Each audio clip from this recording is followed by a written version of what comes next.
communication.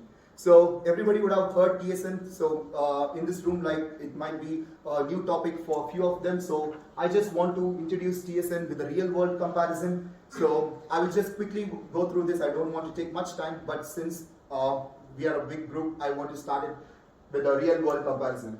So imagine there's a meeting room with 8 people, and all the 8 people are talking with each other continuously, and there's a huge chaos. So there are 2 people who are talking important information, and there are like 4 or 5 people talking gossips, or they're just chit-chatting and they're ruining the information by, you can see like there is a lot of commotion and there is a lot of data that is being missed here. So the problem is identified. So what they do is they all come to a group and they decide like, okay, we need to fix this problem. So what the first thing they do is they all say like, okay, now we will all synchronize our watches together so that we are all having the same time. So what they do is, again, to synchronize, they choose one person in the room as the grandmaster, as the master who's continuously shouting like, hey, now the time is 3:53, adjust your watches front or back. So whoever on the front, they go back, and whoever on the back, they come in front. Now all the 8 people are having the same time as the master.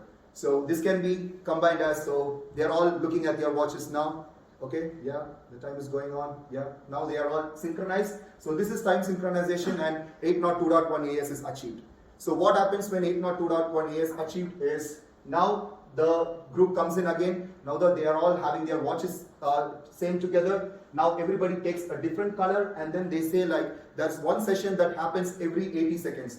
So imagine if Melvin wants to talk information that is for 30 seconds, he cannot take the entire 30 seconds. He has to wait for 2 sessions. So in the first session he talks 20 seconds, and in the next session he gets to speak the next 10 seconds of his information. So now everybody, so for example, if you take person number 3, he has the watch synchronized so that he waits for the person 2 to complete, and then the person 3 comes in, and from 30 to 40 seconds he starts to speak some information, and then he hands over the time to the next person. So right now I split the time equally, but depending upon the importance we can split the time differently. So this is how the network was looking at when the time was not synchronized.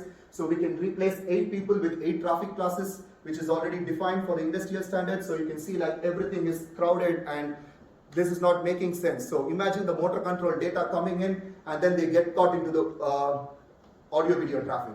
Boom, everything is gone. The motor is starting to behave crazy, right?